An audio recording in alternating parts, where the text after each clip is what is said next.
Matt Stepp, Dave Campbell's Texas football here at the Northwest 7-on-7 state qualifying tournament here at the head coach of the Weatherford Kangaroos, Coach Aubery Sims. Coach, appreciate you taking a few minutes this morning to chat with us. You bet. Good morning. All right, Coach, obviously, 7-on-7, we know it's not real football, but it's fun for guys like me to come out and talk to coaches and bug you guys a little bit. When you're out here watching your kids in 7-on-7, what are some things that you want to see from your guys today? Just good body language and just compete. Just come out here and have a little bit of fun, but, get after it and compete, and that's really about it. Yeah. Do you feel like when you're here watching your kids, do you get the urge to want to go out there and call a play, or do you kind of take it as a spectator and just take it all in and take a lot of mental notes? Yeah, it's a little tough because I call it on Friday night, so out here I'm like, run this. All you got to do is run that. And so are you calling it in your head?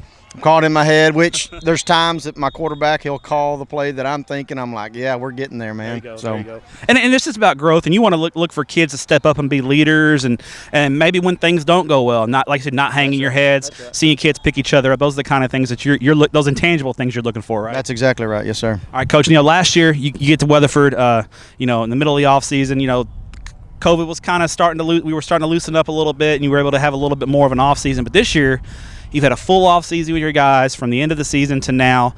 How much further ahead are your kids at this point this year than they were last year, and just in understanding what you guys want to see, the concepts and the schemes that you guys are looking to implement? Well, the good thing for me is I had, Weldon Nims and Billy Mathis as head coaches before me, so they had a lot of the groundwork and a lot of things going in the right direction. And so for me, just coming in was just changing the offense, changing the defense, changing the terminology. I mean, we're so much further ahead this year than we were last year, and we got 8 guys back on offense, so that's going to help us. I got my quarterback back, got our whole offensive line back, so those things are going to make a big difference for us. And Weatherford, you would think Weatherford is just a sleepy little town there west of I-20, but you guys, the investment that the school district and the community has made in the facilities are really impressive. You guys have a really great setup there. The stadium is really nice right there in the middle of town.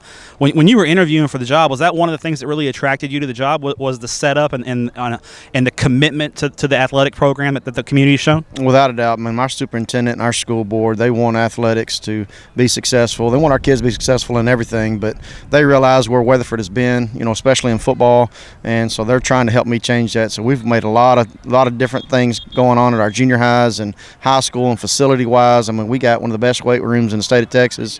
We got a beautiful indoor facility. I mean, we've got a lot of things that our kids can have a lot of pride in and we can build off of. So, man, our community has been awesome.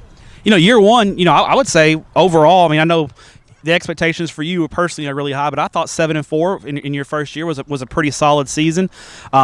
You come into year two and your district didn't change a whole lot in UIL realignment. I think you traded out Crowley and lost Haltom.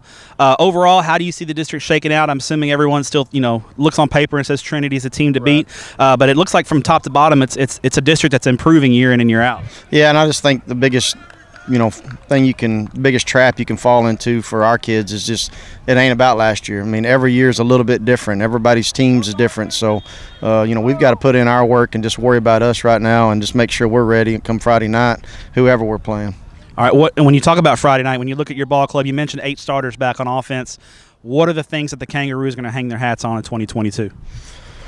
Kind of the same thing. We've got enough weapons. We just want to be sure we're spreading the ball out to everybody and that we are, a threat to throw the ball, run the ball, and just keep the defensive coordinator guessing. Then on the defensive side, just finding some guys up front that are going to step up. And, for us, 6A, we don't want kids playing both ways if we can keep from it. And so just plugging in some holes where we lost some pretty good kids. I mean, our tight end went to Florida.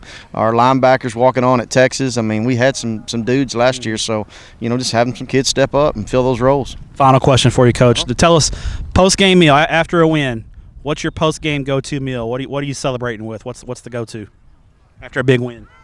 Most time it's chicken E, man. Nothing wrong with a little Chicken Express. So you a 4 tender guy, or do you get the 7 tenders? No, I got to go with 7. There you go. That's my man. Spicy or regular? Spicy.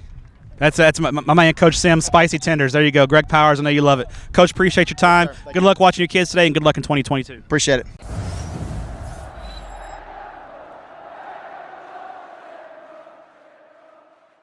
Thanks so much for watching that video. If you would like more and to be notified when they come out, go ahead and click that subscribe button right down there. You can also watch Texas Football Today every day live at noon on TexasFootball.com, Facebook, Twitch, and right here on YouTube. For more of the best coverage of Texas football in the Lone Star State, go to TexasFootball.com/subscribe.